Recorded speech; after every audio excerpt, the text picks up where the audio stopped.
The biting chill of the mid-October air was a particularly uninviting creature to wake up to early that next Monday morning. The events that comprised the rest of my weekend had smoothly blurred together, as they paled in comparison to Friday night's excursion. At first glance, the rest of the world seemed entirely unaffected by our hijinks. The other students shuffled on through their school day with the usual miserable glum and hushed whispers that were associated with high school. However, once I entered the more intimate environment of our theater class's rehearsal room for the final class of the day, I was able to closely decipher the details of everyone's quiet chatter. It was Isaac that first approached me about the article. He held a copy of our local newspaper in his hand, transfixed. From where I was standing, I noticed the photograph displaying what looked to be the side of a wooden house. "What is this?" I took the paper and examined it closer. The photo was indeed the side of a wooden structure, but it was small, more like a shed. It was then that I noticed the shattered window at the top corner of the frame, and the message carved into the wood next to it. "I'm coming for her next." Beneath the message was inscribed a crude carving of a pentagram. The title of the article read, "Local family terrorized at night by unknown threat." I felt my heart begin to sink. "Dude, this is great," Isaac spoke, his eyes full of an uncomfortable wonder.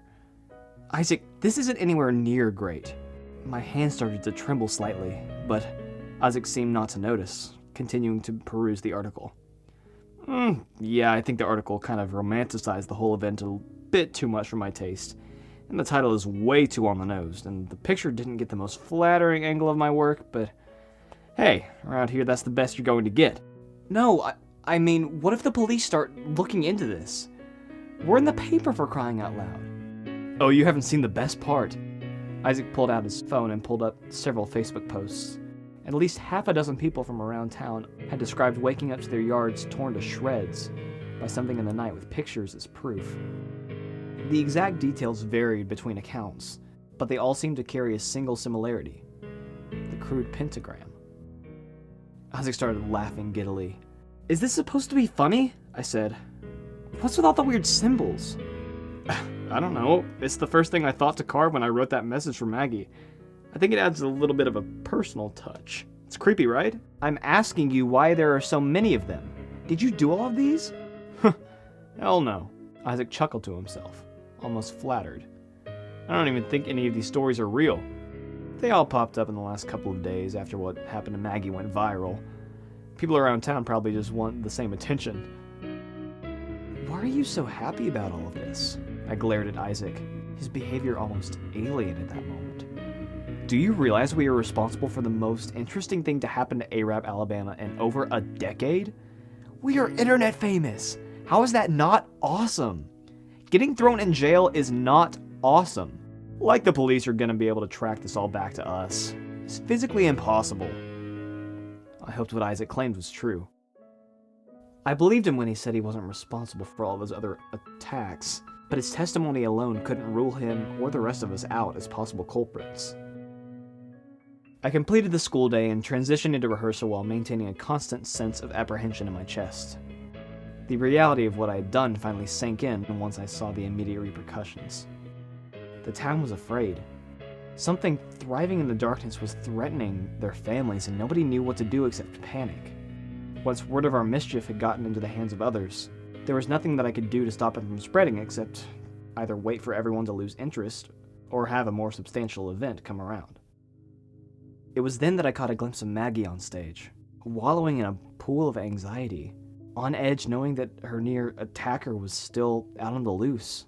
Her snobbish yet always amiable attitude had been drowned out, and only a hollow carcass of her former self remained. She was dressed from head to toe in gray sweats, as if to reflect her inner state of mind. On one hand, I thought that Maggie was overreacting to the entire ordeal, but I was able to understand how exactly she might be feeling, having discovered a mysterious death threat in her backyard made out just for her. She honestly didn't deserve what she had been dealt, but there was no way I could assuage the situation at this point, or else be publicly reprimanded for the entire ordeal. I needed to make amends soon, but that would soon prove more difficult than I had initially hoped. I spotted Caroline from across the auditorium as she was heading backstage, and ran in her direction. I needed to talk to someone sensible about what was going on, and she was my best bet. I grabbed her by her shoulder as she was walking through the stage door, catching her by surprise. "Caroline, did you see the newspaper?" I spoke anxiously, but gently as to not provoke a lecture. She humored my question, but almost immediately returned to her current objective, speaking over her shoulder. "Oh, yeah, I'm sure everyone in town's heard about your little game by now." That's the thing. I did it. What are you expecting? A reward?" She scoffed. "I'm serious. This is getting out of hand really quickly." I hushed her, fearing someone passing by might hear us. "That's what happens in a small town. News spreads, so deal with it." I felt undeserving of as much blame as she was dealing me. This was Isaac's fault. He left that weird message at Maggie's, and now everyone's talking about some psychopath that's running around town at night, leaving threats on doorsteps. Maybe you should have thought of what could happen before you ransacked one of your friends' homes. I didn't consider Maggie a friend in even the loosest sense of the word, but I continued. "I didn't think Maggie would react by calling the cops. I didn't even think it would go that far." Caroline cut me off before I could embarrass myself further and placed her hand on my shoulder. "Relax, dork. If you're worried about any of us ratting you out, don't be. We'd be just as viable for all of this as you." Caroline stepped back for a moment and recomposed herself in a much more sympathetic way. "Look, if you guys just lay low and stop talking about this, people aren't going to suspect a thing. That's kind of what I'm worried about." I looked away from Caroline, dreading that this wasn't going to be the end of it all. For a moment, I felt crazy for even suspecting my friend of any wrongdoing, but I could tell that behind Caroline's stoic, reassured gaze, she shared the same fear that I had unleashed a fever inside of Isaac which, despite any efforts, I may not be able to extinguish easily.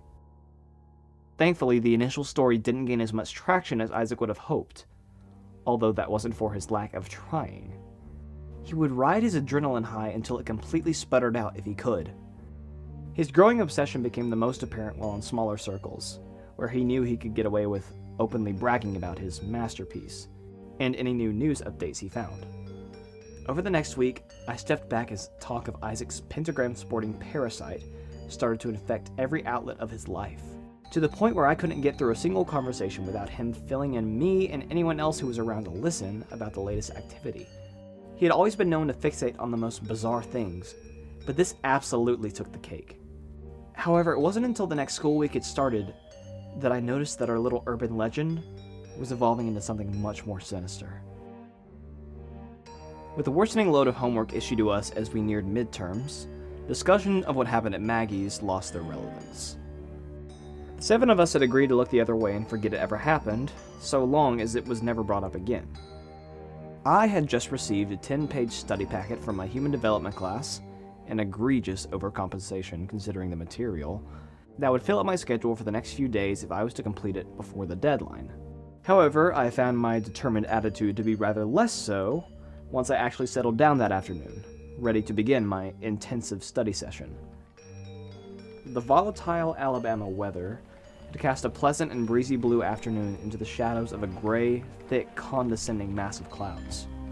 The subsequent patter of heavy raindrops on my roof resonated throughout my room, filling my brain with a steady hum akin to a mother's lullaby. My mind began to fall under the rain spell, and I was soon mesmerized by its silent song, and I slowly started to drift. It sounded as if a metal claw was scraping against the side of my house.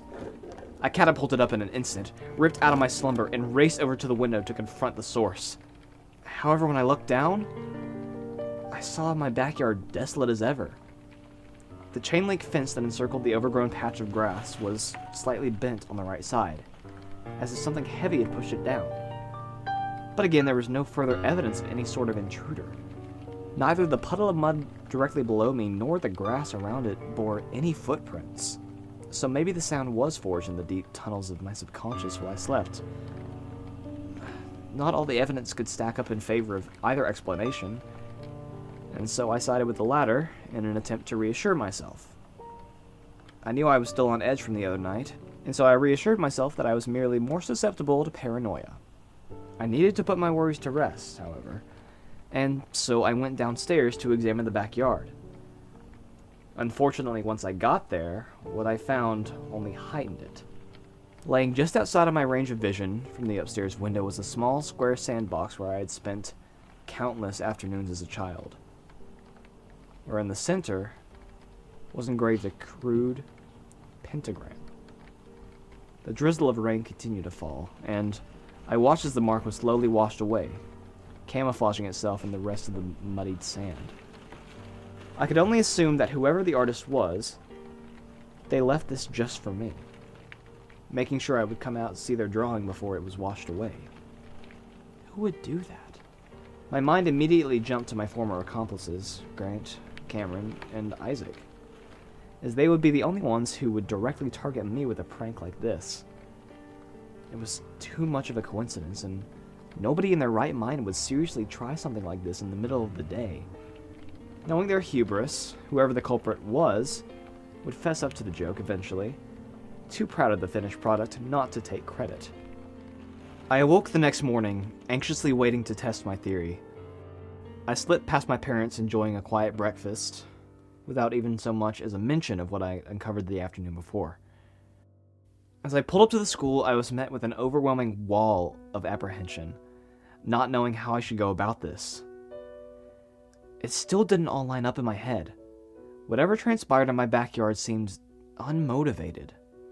Yes, Grant, Cameron, or Isaac would have done it for the same reason a dog might sniff its own ass, but surely they were at least still marginally on edge the same as me, and would have the slightest inkling of decency to not evoke more paranoia.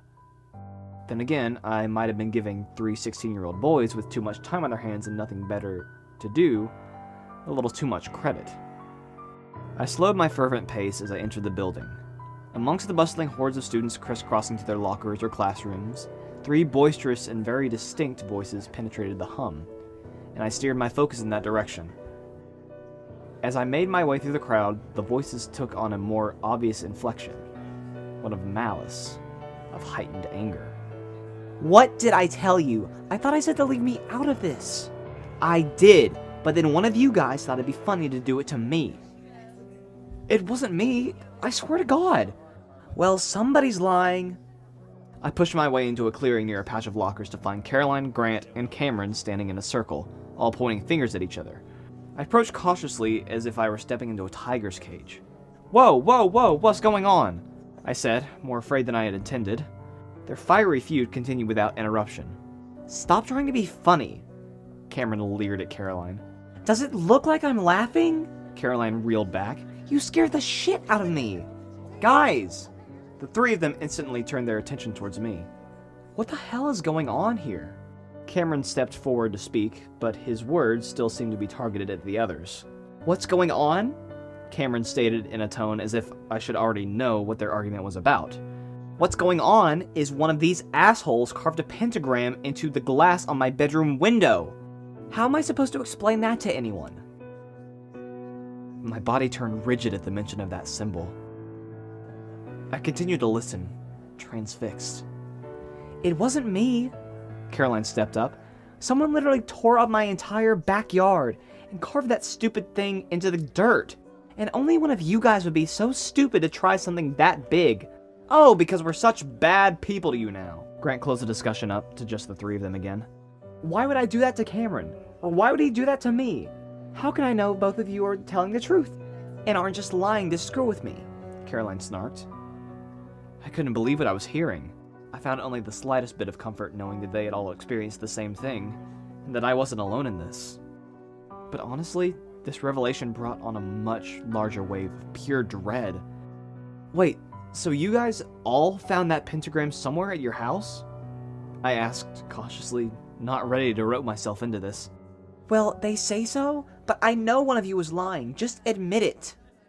Caroline was both right and wrong. There was no way all of this could still be a coincidence, but I highly doubted either of the guys would lie about something like this, unless... I remembered Isaac, and the fever I saw in his eyes as he stared at that paper. Could he have been the one responsible for all of this? what I was being described to came off as something much more severe than just a dumb prank. I didn't think he would do something like that, but the night at Maggie's had made Isaac a bit unpredictable. That was me, I suddenly choked out. That was all me. That was all me. I'm sorry. I got a bit carried away. Even as the dots started to connect, I wasn't about to start a witch hunt based solely on speculation. I needed hard evidence. But I needed to put this to rest, and that meant putting a definite face to these attacks. I thought it would be funny, but I guess that didn't work out. Clearly not, Caroline blurted out. What the hell made you want to do that? I stammered, looking for a logical explanation. I don't know, I promise I'll get everything fixed. Good. Caroline crossed her arms, content not to hear anything else. Thanks, man, Cameron said, somewhat reluctantly. Sorry I got kinda pissed. Thanks. Grant's reassuring words didn't distract from the idea brewing in my mind that Isaac, or whoever did this, had some deeper motive. Starting that morning, I watched Isaac. I observed his mannerisms, what he said, what he didn't say. Class to class, he seemed to be just as carefree and wild as ever. Nothing to hint at any hidden agenda. However, at lunch, he seemed a bit more off-putting. As the rest of our circle was attempting to return to normalcy, Isaac remained quiet and reserved. The details of that conversation evade me now, as all I can recall is his shifting glances side to side as we coordinated a movie night for that night after rehearsal. He jumped slightly at the sound of his name when asked a question. Instead of hopping on board with the discussion, Isaac blatantly dismissed the idea entirely, preferring to stay at home that night and, quote, get some rest. Isaac had quickly devolved from a sporadic and engaging guy to something utterly unrecognizable. Because of this, I knew I was never going to get any solid confirmation from him directly, even though his behavior heavily suggested he was in fact up to something. I would thus have to defect to more extreme measures, like Isaac, to get any sort of resolution. I ducked out too. Accompanying the ball of flailing heat and fire in the sky, as it grazed the horizon that night, was a hush. A whirl of silence that painted the streets vacant, and the entire town mute. Air was a small community, where its inhabitants tended to keep to themselves more often than not. But the events of the past week had added the byproduct of paranoia to the town's unusual level of silence.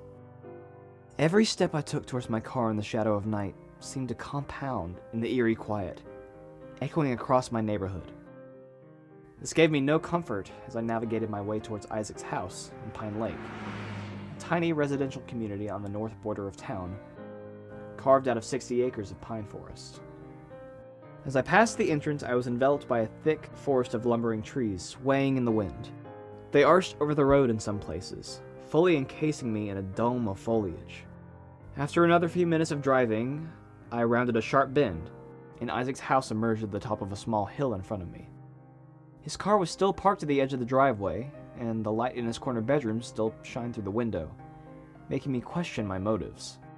I parked my car at the bottom of the hill, off to the left shoulder, and proceeded to wait. I felt seedy and slimy stooping to this level, but my drive for answers overpowered my courtesy towards his privacy. Although his alibi checked out so far, the conveniences of the past week had led me to question everything.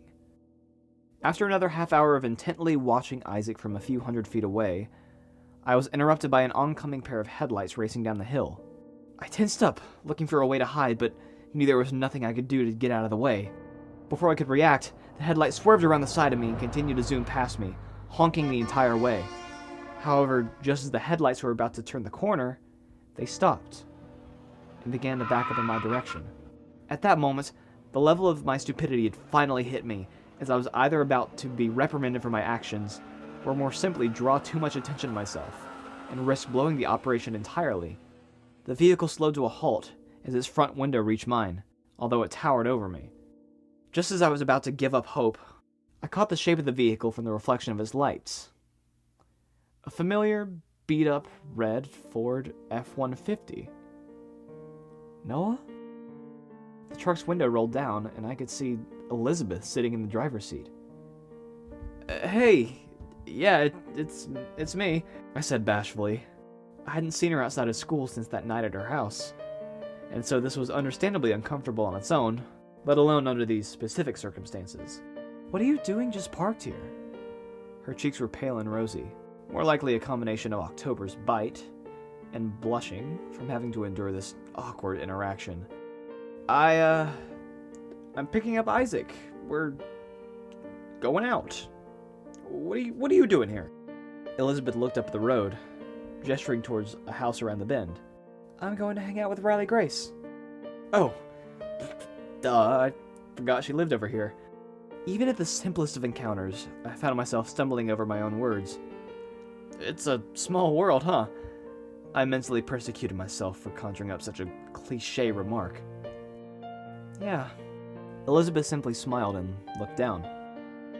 Refusing to look me in the eye, she spoke again. What do you mean by going out?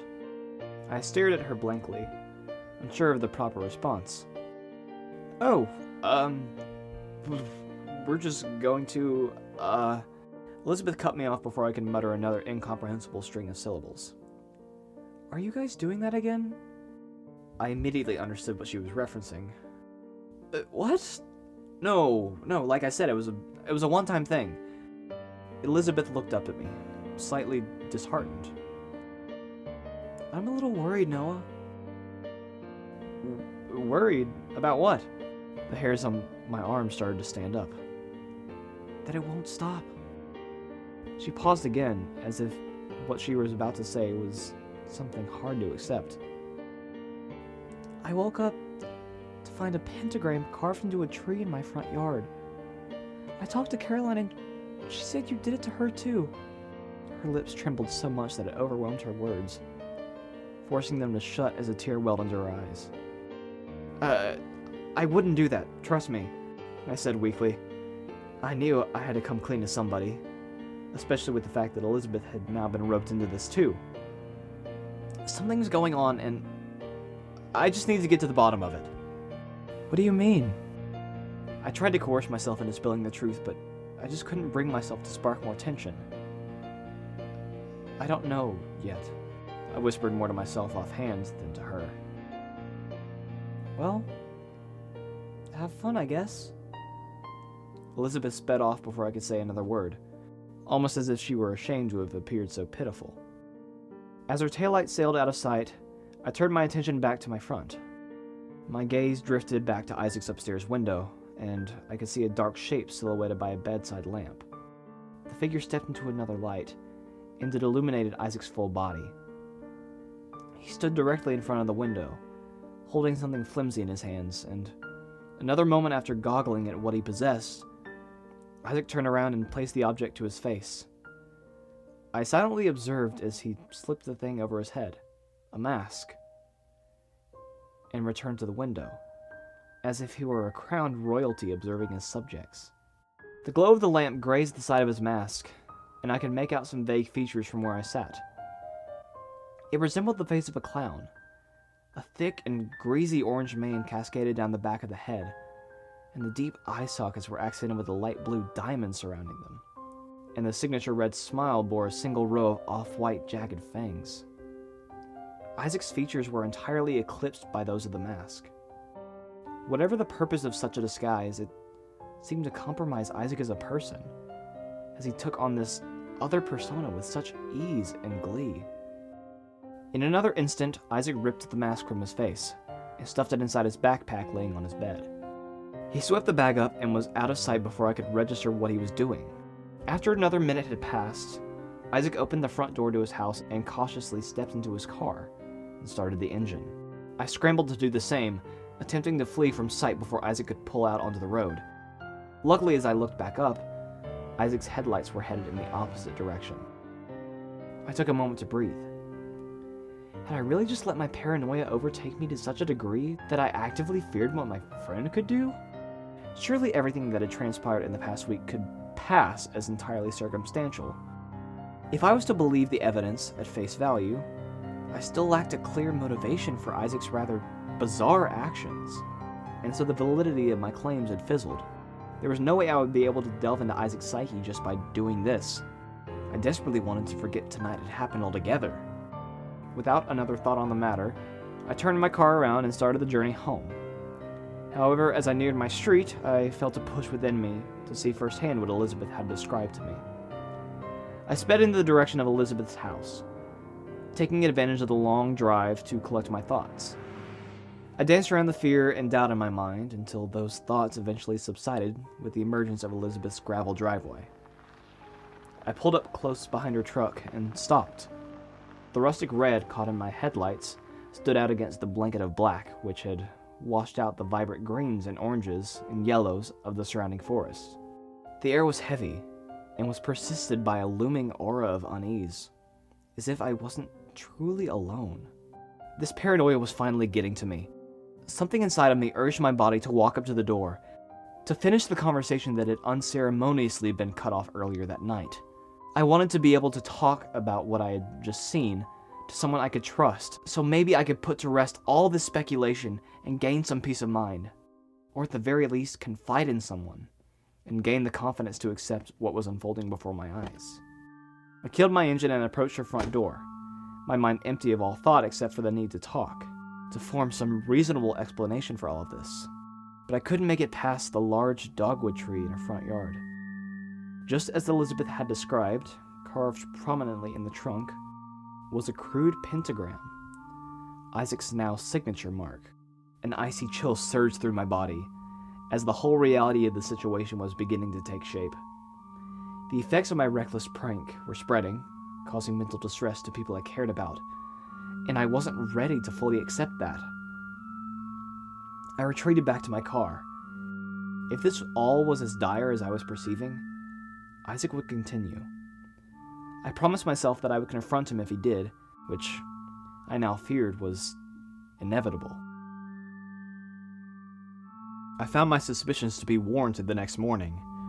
I awoke to the sound of the morning news anchors resonating from my living room. They reported 2 new attacks from last night by the same mysterious person, each victim claiming to have woken up in the middle of the night to find their backyards ransacked and a carving of a pentagram left somewhere on the property, whether in the grass, onto a window pane, or directly into the side of the house. The town reacted accordingly, the mayor issuing a town-wide curfew restricting all citizens to stay indoors after sundown. The local news had also coined the name the Night Stalker for the person or people believed to be responsible for terrorizing the town. The Night Stalker? Are they serious? Isaac wailed as he took another bite of his lunch. I simply stared at him, unsure of whether or not he was legitimately more concerned about his new title than the ongoing investigation. I mean, it's not as dumb as the Phantom Menace or anything like that, but they could have done a lot better. He stood unwavering in his egotistical stance. I was hoping they'd go for something a little more mysterious and threatening like the Zodiac Killer, but what can you do? Grant and Cameron laughed alongside him like mindless lackeys, while I stayed quiet. I couldn't tell if they were just blindly following this regime of his. All I knew for sure is that their scared demeanor from yesterday had not deterred them from laughing this off. I so desperately wanted to believe that they were just obliviously swept up in the novelty of this character we had created, and weren't infected by the same lust that Isaac had. I found myself mentally fleeing from the images and thoughts that had been supplanted in me from the previous night. But as I dove deeper into my pursuit for normalcy, the more I knew I couldn't escape this. Elizabeth, likewise, seemed to be going through the exact same emotions. She had been noticeably distant since that night at her house, choosing not to sit with us at lunch or not lingering after rehearsal to talk. It was only by pure coincidence that I then spotted her in the school courtyard between classes. "Elizabeth!" I called out. She paused for a moment until she noticed it was me calling, and picked up her pace. I called out to her again, and she stopped long enough for me to actually catch up to her this time. "Elizabeth, what's wrong? Can we talk about last night?" She looked at me, stupefied, almost embarrassed to be seen with me. "It was just a one-time thing, huh?" she mumbled under her breath. Before I could respond, she started to pick up the pace again, but I took her hand before she could walk away. Elizabeth, I swear I'm not a part of all of that. Not anymore. I pulled her back towards me, slowly, reassuringly. I thought you said things would die off by now. Her lips started to tremble, causing me to flare up defensively. I didn't know this was going to happen. Elizabeth reacted similarly. What? That Isaac was going to turn into some crazed, knife-wielding psychopath? She paused to catch her breath. First me, then Caroline and Grant and Cameron, and now he's going around and doing this to total strangers? My family is scared to death that someone is going to break into our house one night and kill us all. And there's no way I can just tell all of them what actually is going on without bringing all of us into this mess. Meanwhile, he's going around and feeding on their fear, and it's disgusting. Wait, so you think that Isaac is really the one behind all of this? Like, everything? I asked, more to reaffirm my own deductions than anything. I don't know. Things aren't adding up, and honestly, is there anyone else you know that would actually go through with this? Elizabeth made a good point. Well, regardless, he's taking this all a bit too seriously. I'm scared if we don't step in, he's gonna take it too far. That boy has issues. I can see it. I know what you mean. I spoke more softly. So what are we going to do? Can you just go talk to him? In an effort to appease Elizabeth as well as my own lingering apprehensions, I agreed to the task, somewhat reluctant to face this head-on. After the final bell that day, I rushed out to the parking lot to catch Isaac, hoping that talking to him face-to-face would bode well, easing him off his pedestal. I stopped several paces from him, and watched as he marched towards his car with the same gusto that I saw last night. His underlying fire made me hesitant to continue, but I wasn't about to let my fear consume me again. My monster needed to be stopped before it got more out of hand. Isaac, hold up! I yelled as I made quick pace in his direction. Isaac turned to face me, his innocent, jovial smile only distracting me for a moment. Hey man, what's up? I made no time for introductions as I shoved him up against the car. Night Stalker? What the hell, man? I shouted in an accusatory way. What about it? His tone shifted, becoming more aggressive. We agreed to drop that. What happened to that? I know. And I did. Cops don't know a thing, and we're free to go on as we please. I couldn't believe he could lie so convincingly to my face. You're doing this on your own still. Why? Isaac's perplexed look slacked once he realized I'd caught on to his schemes. Okay, you have your hobbies. I have mine, he smirked. Like you said, it's no different than rolling a house, just with more of a rush. You should see the looks on their faces when they see what I did. Isaac contorted his face into one of exaggerated terror, mimicking the people that I'd seen on the news dozens of times. This is nothing like rolling a house, Isaac! He stepped back, genuinely surprised that I was upset with him. And Caroline, Cameron, Grant, Elizabeth? Why did you visit them? Another shiver ran down my back as I spoke. I don't know what you're talking about. Isaac's face held a look of genuine confusion. I didn't tell them it was you. I didn't want things to change between us. I backed away for a moment. This needs to stop, though. He cut me off before I could finish my sentence. What's the big deal? I'm not hurting anybody. Isaac leaned in closer, almost whispering at this point. Grant and Cameron came up to me earlier. They said they want to give it a face. His tone turned snarky, as he and I both know he was gaining the upper hand. And no matter what I said, he wasn't going to stop. What do you mean, give what a face? The Night Stalker. We're gonna use a black robe and my old Halloween clown mask and make a fake sighting video later by the soccer fields. It'll be hilarious. I shuddered at the mention of that mask. You know, if you weren't as much of a tightwad, I might ask you to tag along. Plus, I think Grant and Cameron are still a little pissed at you. I don't know why, though. I'm not being a tightwad, I shouted. We had our fun, but it's gone too far. Trespassing? Possibility for assault? What next? Too far. Noah, we're just getting started. You've got to admit this is exciting, right? I get such a rush. Isaac, this isn't about you anymore, I snapped, remembering what Elizabeth had said. People are afraid of something they can't see, can't prepare for, and worst of all, they don't know what it's capable of. Isaac sparkled dulled, and his face fell stern.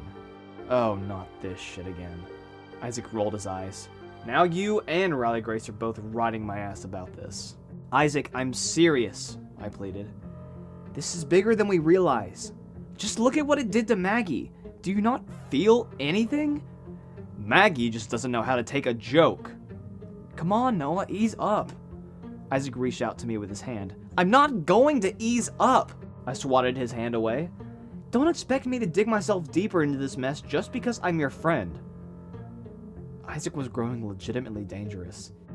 This Night Stalker persona had triggered within him a release of some sort, and he was slipping further and further into his delusion by the second, thinking that everything was just okay. Fine, whatever, Isaac said as he sat down in the driver's seat. Don't expect me to listen to you either.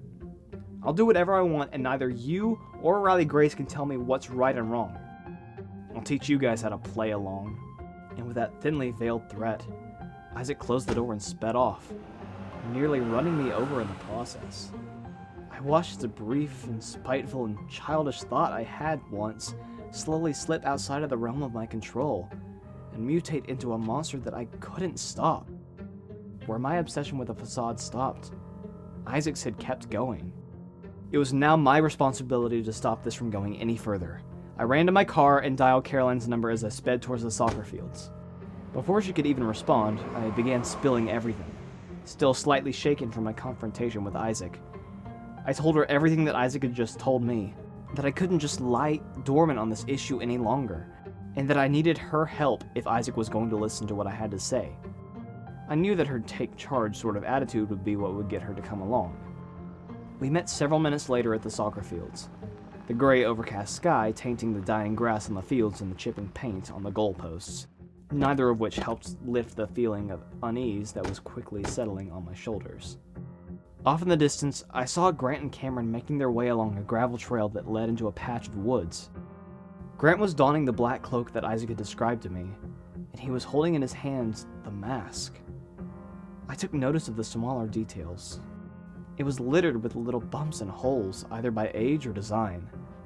The face was more elongated up close. The flaming orange hair stood out amongst the desaturated backdrop of the forest. The eyes of the mask were very sunken in, same as its gaping maw of yellow, rotting, jagged teeth. Caroline and I continued our approach as Grant began his performance. He trudged through the thick wall of trees with irregular steps. I heard Cameron call out to the mysterious creature, and right on cue, Grant turned in his direction and emerged through the tree line, prompting Cameron to turn around and start running in the other direction. By this point, we had reached the start of the trail, and we managed to catch Cameron by his shirt before he ran too far. God, you scared me! I took in the irony of that statement. Cameron then looked up at Caroline, who was glaring back coldly, and his tone shifted instantly. What are you two doing here? Cameron pocketed his phone, but not before I could already see he was posting that video online. Cameron, what the hell is wrong with you? I spouted, almost instinctually. The damage was already done, and I couldn't stop this from spreading. Now Grant had become privy to our presence, and was beginning to make his way over to us. You're just trying to have some fun. Jeez, Noah, it was your idea to do this in the first place. Cameron nudged my shoulder in an attempt to make me acquiesce to their antics. Hey guys, what's up? Grant slowed his fervent step to a trot as he spotted Caroline. You guys need to stop this now. You're only fueling Isaac to keep doing what he's doing. Caroline resembled a mother scolding her children, although she only stood at about shoulder level to them. Despite this, they looked absolutely terrified of what she might say next. Isaac? Grant stepped back. What about Isaac? He's the Night Stalker. Like, the real thing. I cut in. He's like the one behind all of the attacks on the news. This is more than just some dumb prank to him. I don't know why, but shit like this isn't helping anyone. He's putting people in danger, and I'm not going to go down with it. I rambled on, trying to phrase my sentences in such a way that they conveyed the correct sense of urgency. Grant and Cameron stood silent for a moment, taking in the true severity of our combined actions. Oh Oh my god. Caroline paused, turning to examine her surroundings. Where is Isaac? He was supposed to meet us here right after school. He hasn't said anything since.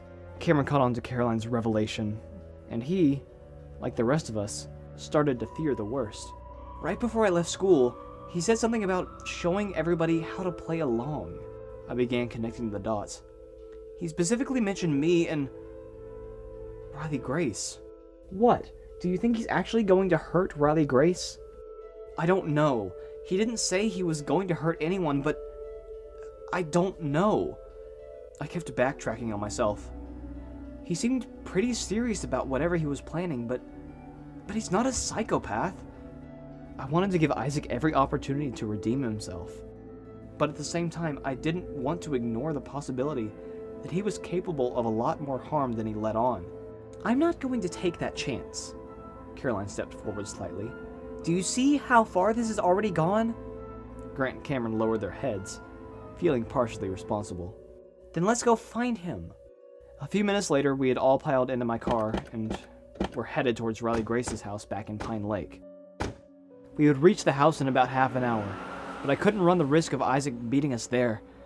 So I instead reached for my phone and dialed a failsafe. Hello? Elizabeth answered quickly with a hint of confusion. What are you doing right now? Nothing much. Why? Could you do me a favor? Who are you calling? Cameron leaned forward in between Caroline and me. Just a minute! I brushed him away. What kind of favor? Elizabeth eased into my proposal. Listen, this is going to sound weird, but I need you to meet me at Riley Grace's house as soon as possible. What for? I could feel her pulling away. I continued to plead with her. I'll explain later, just wait for us to get there. Don't tell her you're there. No way! You're not bringing anyone else into this! Caroline interrupted. We can trust Elizabeth, I reassured. Elizabeth? Grant poked his head out from the back passenger seat. A look of apprehension plastered on his already frantic face. Might as well just call the cops and turn us all in, because that's what's going to happen if you just keep letting people in on this little secret. You do realize we're all connected to this, right? Cameron nodded subtly in concurrence. She already knows about Isaac, I confessed. And besides, she's a decent ways closer to Riley Grace than we are. We could use all the help we can get. Noah, this is weird, Elizabeth spoke up. I'm not going anywhere until you tell me what's going on. It's Isaac, I said. I'm afraid he's going to go hurt her, and I want you to get there first to make sure it doesn't happen. What? Elizabeth's voice shrank. So you were right? My phone was ripped from my ear. Noah, stop! Caroline grabbed my arm. She has no place in this. You need to deal with your mistakes yourself. I pulled my arm away from her. She huffed in defeat before crossing her arms and turning to face the window. I returned the phone to my ear. I don't know about this, Elizabeth murmured. If he's really this dangerous, I don't know. It's getting dark out and I'm not even supposed to break curfew anyway. Please, I can't stop this by myself. I paused and then lowered my voice. Do it for me? Grant and Cameron both raised an eyebrow when I said that. There was another pause, but she finally spoke. Okay, I'm headed over there now. I'll see you soon, I guess. Elizabeth hung up. For the next 20 minutes, I raced against the falling sun as I made my way across town. The trees lining my path cast elongated shadows across the winding road into Pine Lake, and with the emergence of the full moon, the scattered shadows gave way to a heavy layer of darkness, caked only by scattered pools of light piercing the arched treetops. I felt like a prisoner walking back into his jail cell. We were the sole wanderers in a desolate world, all the community's residents having retreated inside before curfew. The spill of light from some living room windows served as my only guide on the last remaining miles of the drive. Over there! Caroline perked up, pointing towards two familiar cars parked on the side of the road about 500 feet ahead of us. I pulled off to the other side of the road and rushed over to Isaac and Elizabeth's cars. Isaac was nowhere to be seen, and I assumed Elizabeth wasn't too far behind him. Ahead of us lay a narrow stone pathway that led up an incline to a small one-story house. If all was well, Riley Grace was sitting inside that house, entirely unaware to the whole imminent danger that awaited outside. I hadn't received any update from Elizabeth, and coupled with the fact that she had seemingly vanished, I was starting to get concerned. I dialed Elizabeth's number again, now more on edge than ever.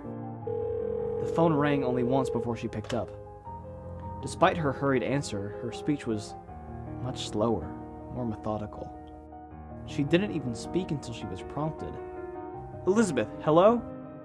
She hardly spoke, her words interspersed with heavy breaths and sniffling. "Elizabeth, where are you?" I couldn't make out a clear sentence. She seemed to only say this was a mistake and that she hated this over and over and over again. I interrupted her yet again. "Elizabeth, we're in front of the house. Did you find Isaac? What's going on? Hello?" My cries were answered as Elizabeth emerged from the woods on the side of the house. Her head hung low and her walk was feeble. By the time she reached us, she could no longer hold back her tears. She fell against the side of the car. Caroline, Grant, and Cameron came closer as I grabbed her by the shoulders to keep her from collapsing on the ground. "Elizabeth, talk to me. What happened?" She wiped a tear from her eye before she spoke. "I got here and Isaac was already back there in the woods. I tried to stop him, but he just..." She struggled to catch her breath. "I watched him walk up to the house, knock things over, banging on her window. She looked out and realized it was him. Came out and he just started laughing. Laughing like a maniac." Elizabeth began to cry again. "Elizabeth, slow down," I pleaded. "Is everyone okay?" "No!"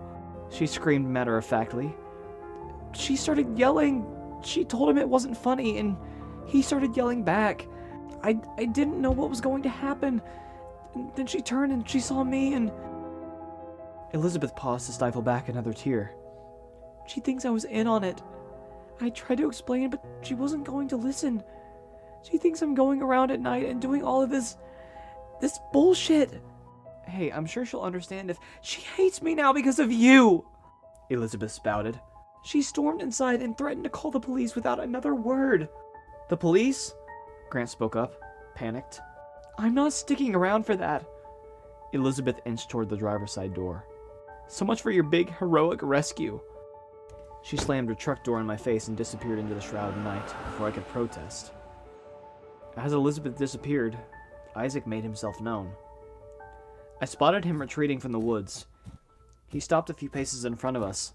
His typical innocent grin decorated his face still. He spoke as if nothing was wrong. "I'm assuming Liz was with you?" He waited for any sort of response, but continued anyway after he was met with a panel of silence. "So I see you guys decided to come back and join in the fun. Caroline, you never struck me as this type, but I'm glad you're exploring." "Why were you here, Isaac?" I said before he could get another word out. "Like I said, I wanted Riley Grace to play along, but apparently she's too stubborn to get over herself and open up." "Dude, you get over yourself!" I shouted. Suddenly, Isaac raised his hand, gesturing me to wait on him. Yeah, just a minute. I'm getting a call." Isaac took out his vibrating phone and answered like nothing was wrong. "Hello," Isaac said, stringing out his O's. On the other end of the line, I could hear the muffled voice of Riley Grace. "I told you to get lost." She was fuming. "Babe, come on, it was funny." Isaac weaseled his ill-fitting charm into the conversation. "This isn't funny, now please just leave me alone." Isaac's charm vanished with Riley Grace's continued insistence. He seemed confused by her phrasing. What?" "Go home, Isaac." And with that, she hung up. It only took a moment before he returned to slyly worming his way out of this confrontation. Like I said, she's being stubborn, but whatever. I cut him off, not wanting to hear any more of his stupid quips. "When you left school, you made it sound like you were going to kill somebody." "I can see that. Sorry, I was a little fired up, but I'm fine now," Isaac said calmly, smugly.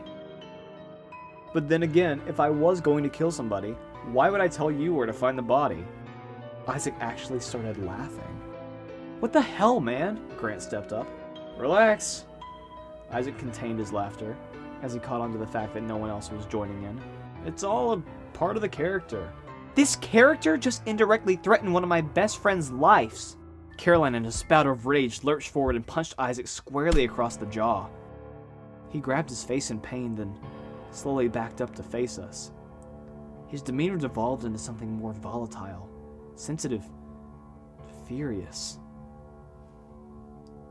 "So that's it, huh?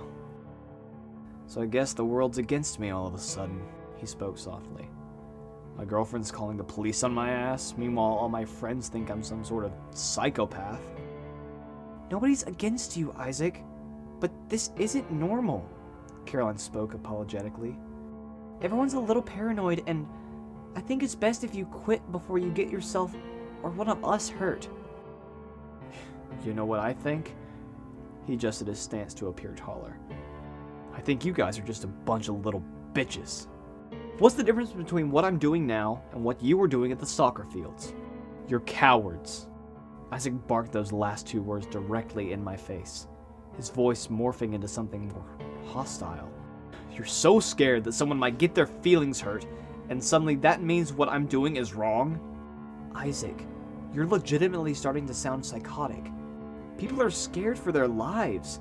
Before I could finish, Isaac took me by the shoulders and threw me against the side of his car. "Well, maybe they should be." He backed off, looking around at the rest of the crowd. "Isaac, you're angry again. You didn't mean that." "How should you know? I am the Night Stalker." He spoke with an unhinged sense of pride. "I'm a freaking urban legend around the town, and it's so damn fun. And you're so preoccupied with coming and rescuing some dumb bitch whose business isn't yours to begin with." And with that, all of the pieces suddenly fell into place. I raised my hand defensively, keeping him at a distance. "This is about more than the Night Stalker, Isaac. Why were you here?" Isaac got in my face and spoke with a steadiness that I hadn't seen from him in weeks. "Stop prodding, Noah." "I'm not prodding," I returned the action. "But death threats aren't how you handle relationship problems. How about you stop trying to control my life?" I froze, clearly treading on some thin ice. "Now, is there anything else you have to say to me, Doc?" The intervention was cut short by a faint police siren off in the distance. "Oh, you've gotta be kidding me," I heard Cameron groan. "Let's go!" I led a charge back to my car. In an instant, everyone broke into a furious sprint down the road, not stopping for a second. I fiddled for my keys and scrambled into the driver's seat as soon as I heard the liberating click of the door lock. My engine sputtered to life, my headlights illuminating the road ahead of me. However, my escape was halted by something in the road. It was Isaac, on all fours. From the looks of it, he appeared to be mulling to himself, desperately scrambling for something buried in the cracks of the asphalt. I rolled my window down to decipher his incoherent chatter. My keys! Where are my keys?" Isaac was hopelessly grabbing around for something that was more than likely buried under a mound of dirt and leaves back in the woods. Isaac's rambling slowly dissipated as the police siren in the distance grew stronger.